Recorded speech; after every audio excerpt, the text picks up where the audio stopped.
और यूपीए के हमारे साथी लगाते थे कि अपीजमेंट फॉर माइनॉरिटीज, अब नया अर्थ आया है अपीजमेंट फॉर टेररिस्ट, आतंकवादियों का तुष्टीकरण।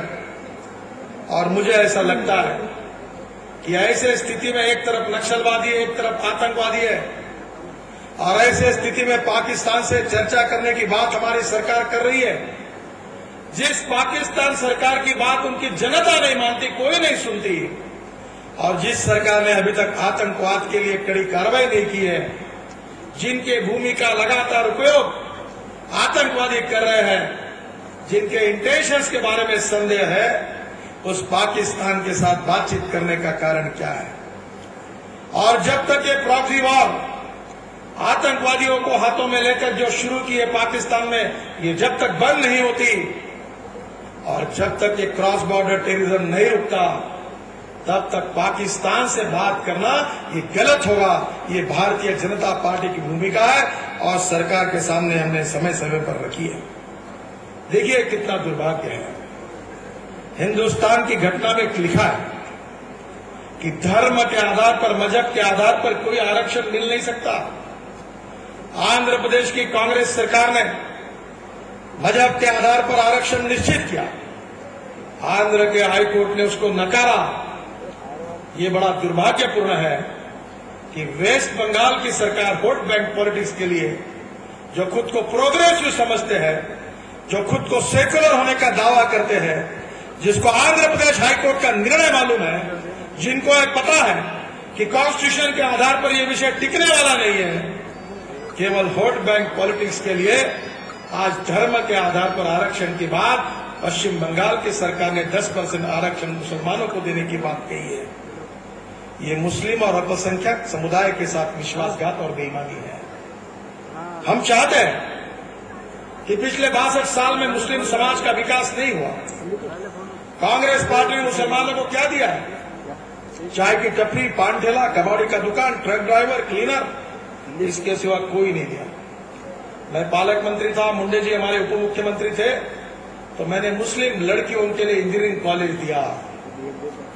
हम मुसलमानों के विरोध में नहीं है, हम आतंकवाद के विरोध में, आईएसआई के विरोध में, लश्कर-ए-तोयबा के विरोध में, हम पाकिस्तान के विरोध में हैं। मुस्लिम समाज को कंप्यूटर देना चाहिए, विज्ञान, तंत्र विज्ञान सिखाना चाहिए, रोजगार की निर्मित करनी चाहिए। उन बुनियादी सवालों पर कांग्रेस कभी नहीं सोचती, केवल एक्सप्लॉयटेशन के थ्योरी के आधार पर केवल वोट बैंक पॉलिटिक्स की बात करती है। बहनों और भाइयों, अगर अटल बिहारी वाजपेयी और अडवाणी जी मुसलमानों के विरोध में रहते तो इस देश के श्रेष्ठ वैज्ञानिक डॉक्टर अब्दुल कलाम साहब को हम हिंदुस्तान का राष्ट्रपति कैसे बनाते? हमारे बारे में गलत प्रचार किया जाता है। मैं आपको ये भी बताना चाहता हूं कि कांग्रेस की नीति इस देश के भविष्य के लिए बहुत बड़ा खतरा है। आंध्र में नक्सलाइट के साथ बातचीत करते हैं चुनाव जीतने के लिए, मजहब के आधार पर आरक्षण देते हैं, आतंकवादियों के घर में जाकर तीर्थस्थान बनाते हैं, आसाम में जाकर उल्फा से बात करते हैं, कश्मीर में जाकर जो सेपरेटिस्ट मूवमेंट है उसको सपोर्ट करके पाकिस्तान से बातचीत करके पाकिस्तान व्याप्त कश्मीर से जो आतंकवादी उनको आने के लिए दरवाजे खोलने की बात करते हैं। इस देश के भविष्य का क्या होगा? मुझे ऐसा लगता है कि आसाम में बांग्लादेश से जो घुसखोरी है वो हमारे लिए बहुत बड़ी चिंता का विषय है। कोई इस बात पर सोच नहीं रहा। मेघालय की स्थिति बहुत चिंताजनक है। मणिपुर में आतंक के चंगुल में फंसा प्रशासन है। जहां जहां जाएंगे वहां वहां आतंकवाद, separatist movement, Pakistan, China, Maoist, नक्सलवाद, हमारे देश को खोखला करने की रणनीति हो रही है। और ऐसे समय एक दुर्बल सरकार यहां काम कर रही है। मुझे ऐसा लगता है कि मैं आपको ये सवाल करता हूं, हिंदुस्तान के मीडिया को सवाल करता हूं, इस देश की जनता को सवाल करता हूं कि क्या इस प्रकार से माओवाद, आतंकवाद, नक्सलवाद, आईएसआई, लश्कर-ए-तोयबा, ये सब नेशनल इंटरनेशनल संकट है, इसके लिए दृढ़ता से मुकाबला करने की क्षमता, शक्ति कांग्रेस पार्टी में है क्या? वोट बैंक पॉलिटिक्स से ऊपर उठकर देश के हितों की रक्षा करने का धाड़स ये बना सकते हैं क्या? मैं आपसे यही प्रार्थना करता हूं कि ये कभी नहीं कर सकते। और इसलिए इन गंभीर संकटों का हमसे जरूर विचार हम सबको करना पड़ेगा। आज हमारे देश के विकास की हमारी प्राथमिकता है। मैंने अक्सर कहा है कि पॉलिटिक्स फॉर डेवलपमेंट, विकास की राजनीति हो, और विकास की राजनीति यही हमारा आधार है। मैं आपको बताना चाहता हूं कि हमारे यहाँ एकात्म मानववाद के जो पंडित दीनदयाल जी का विचार है, उसके आधार पर हमारे असंख्य कार्यकर्ता बहुत अच्छा काम कर रहे हैं। हमने इसी के आधार पर जो यहाँ एक प्रदर्शनी बनाई है, जो अंत्योदय अभियान है, उसमें मैं आप सब एमएलए, एमपीज और लोक प्रतिनिधि को आह्वान करता हूं, केवल सत्ता की राजनीति मत करिए।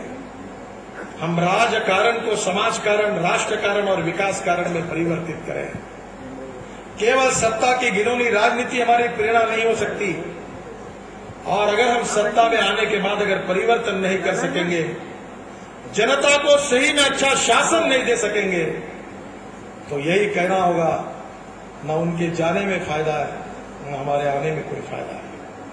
अगर हम अलग है तो हमको हमारे कार्य से, हमारे कर्तृत्व से, हमारे करनी से ये सिद्ध करना होगा कि देश के विकास के लिए हमारी कोई नई योजना है, हम कुछ नया कर सकते हैं। और इसलिए विकास के नए मॉडल पर जरूर सबने चर्चा करने की आवश्यकता है। मैं ये मानता हूं कि आज किसान आत्महत्या कर रहे हैं, युवा बेरोजगार है, महंगे के कारण गरीब एक समय की रोटी नहीं खा सकता। सुरक्षा के विषयों पर जिस प्रकार से निरपराध लोगों की हत्याएं हो रही है, इसका कारण क्या है? मैं मानता हूं कि आज भूखमरी, गरीबी, किसानों की आत्महत्या, इसका संबंध किसी व्यक्ति की जात, पंथ, धर्म और भाषा से नहीं है। इसका संबंध सरकार की रॉन्ग इकोनॉमिक पॉलिसी से है। जब तक ये कांग्रेस सरकार रहेगी, इसी प्रकार से देश चलता रहेगा, और यह सिद्ध हुआ है। सुरक्षा के बारे में जो रॉन्ग पॉलिसी है, उसके परिणाम है कि आज सुरक्षा के सवाल खड़े हुए हैं। बहनों और भाइयों, हमारे राज्यों ने मोका का कायदा पास किया, ये केंद्र सरकार उसको अनुमति नहीं दे रही है। क्यों? क्या कारण है?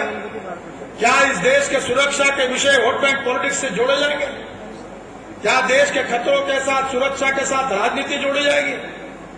मुझे लगता है कि इस पर गंभीरता से विचार करने की आवश्यकता है, और इसीलिए मैं आपको कहना चाहूंगा कि एक तरफ सुरक्षा के विषय पर जागरूकता पैदा करने के साथ साथ इस गरीबी, भूखमरी, बेरोजगारी के साथ उसका मुकाबला करने के लिए पंडित दीनदयाल उपाध्याय जी का जो एकात्म मानववाद है, विचार दर्शन है, उसके आधार पर हम अंत्योदय के रूप में हमारा जो अभियान शुरू कर रहे हैं। मैं आप सबसे अपील करता हूं कि आपकी कॉन्स्टिट्यूंसी में एक विकास प्रकल्प और एक सेवा प्रकल्प जरूर शुरू करिए।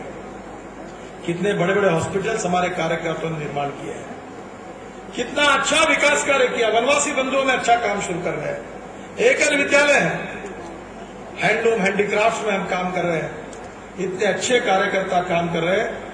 आवश्यकता है उसको बढ़ाने की। मुझे कभी कुछ लोग कहते हैं कि आप तो एनजीओ जैसी बात कर रहे हैं। ये एनजीओ जैसी बात नहीं है।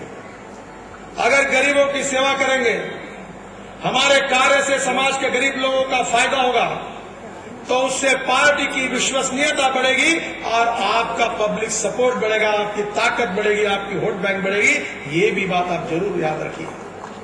और इसलिए इस सेवा को हम राजनीति का प्रमुख विषय बनाए, और राजकारण को समाज कारण, विकास कारण, इसमें परिवर्तित करने के लिए हम जरूर कोशिश करें।